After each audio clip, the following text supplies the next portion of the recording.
ঈদ মুবারক। বগুড়াতে আপনার পিনাকি ভট্টাচার্যের বাসাটা আগুন দিয়ে পুড়িয়ে দিল বাংলাদেশ ছাত্রলীগ।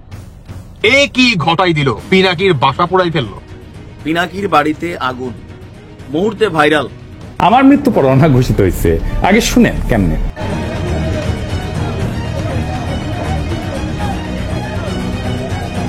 এবার বগুড়ায় পিনাকি ভট্টাচার্যের বাড়িতে আগুন দিল বিক্ষুব্ধ ছাত্র জনতা। গত রাতে পিনাকি ভট্টাচার্যের বাড়িতে ব্যাপক ভাঙচুরের পর আগুন দেওয়া হয়। ধানমন্ডি 32 বঙ্গবন্ধুর বাসভবনে আগুন দেওয়ার ঘটনায় সরাসরি জড়িত ছিলেন পিনাকি ভট্টাচার্য।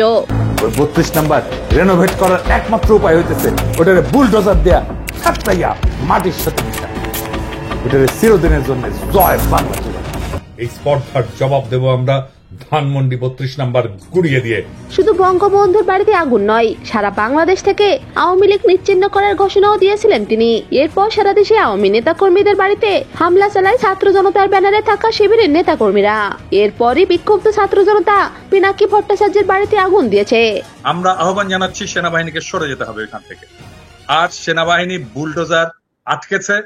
আমরা সেনাবাহিনীকে ওইখানে যারা সৈনিক আছেন, জুনিয়র অফিসার আছেন, সবাইকে আহ্বান জানাচ্ছি বুলডোজার ছেড়ে দিন। বুলডোজার আসুক বা না আসুক, আমরা 32 নাম্বার আজকে রাখবো না।